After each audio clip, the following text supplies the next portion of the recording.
Don't use. If you want to do a couple more, fine. You're good. Okay, I'm just like. We aren't going to be like time Nazis here. They're digging you. So, I'm gonna do a couple more page poems and then close out with a thing.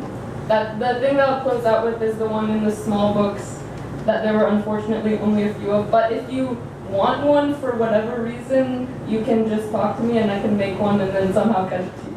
I promise. Okay. So this is called my dad's favorite Supertramp album. He doesn't have a record player anymore, but he needs the vinyls from the basement anyway. My brother is young enough to know better, says, Mom doesn't want you inside, and offers him some peanut butter crackers instead, passed through the screen door in a plastic wrapper. I'm standing where the hall tile becomes cherry kitchen linoleum, staring at the clock on the wall shaped like a cow. Her name is Mabel. She stopped working the second time he crashed into her, and now she doesn't even try keeping track of the hours. Time gets away from all of us like that. The records in the basement never made it to the pawn shop down the street. They collect layers of dust like rings around the trunk of a tree too tall for its forest. But they don't spin, and we don't dance. Woo! So I've been living in Spokane my whole life so far, and it's kind of weird that, like, when you live somewhere small like that for a long time, everything gets memories attached to it. So this is a poem about just driving past my dad's old apartment building a couple years after he died, I guess, and how weird that was just to see it again. And it's called Crumbling Architecture.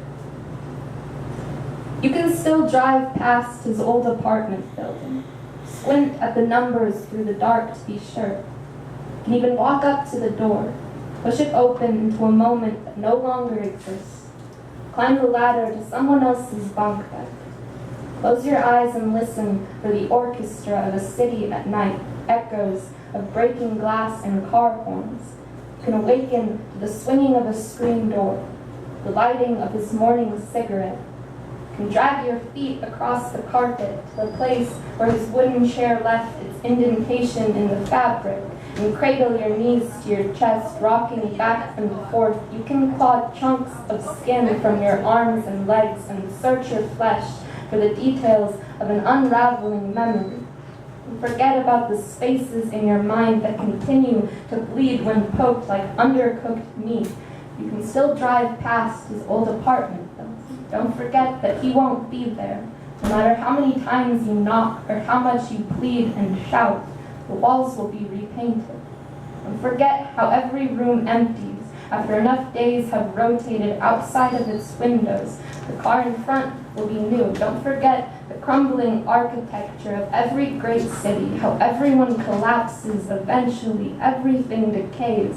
Don't forget how everything ends.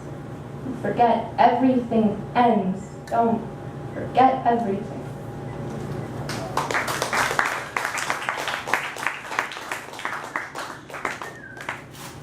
Book isn't up there. I was just going to show you.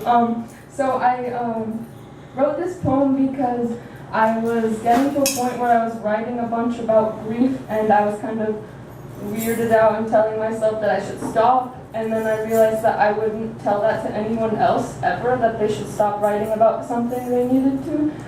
So that's my new motto, is just to not tell myself things that I wouldn't tell other people. And it sort of works. So if you guys want to try it out, I recommend it. And they're in pocket-sized form in case any of you are going through that. It's sometimes nice just to have something tangible that you can hold onto that like connects you to someone else going through a similar thing. And it's called Not Another Brief Poem. Thank you for being here. I have books. And yeah, this is my last poem. The dead do not sleep soundly here, like candles melting in the middle of the day, or garden hoses left running in the rain. Haven't visited a grave in months, so the holes have started coming to me. To grieve is to spend years leveling a ditch with shovels full of nothing. We keep digging because we must. And every song of redemption seems to echo across the same hollow chords we dig. And decorations in cemeteries start making the headstones look bigger, we dig. Because our initials may be carved in granite before we learn to trust the bark of a tree to keep them chained to a lover's. We dig bags out from under our eyes, 6 feet and only getting deeper because the dead do not sleep soundly here, so neither do we. About this rustling in my closet, like restless suit coats or nooses, when I try to open the door, it cracks, its knob comes loose in my hands like ashes tipped from an urn into the shape of my father.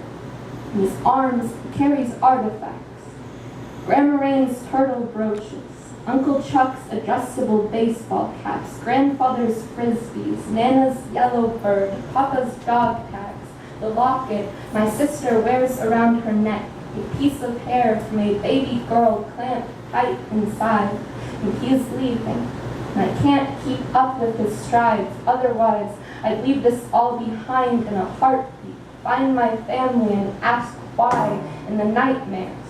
As I watch them die again in slow motion, I'm the only one still fighting, but the dead do not sleep soundly here, so I tear pages from the scalps of notebooks for not letting the past lay flat and quiet as bones I write, not another brief poem pulled like flagged rope from a magician's crooked teeth.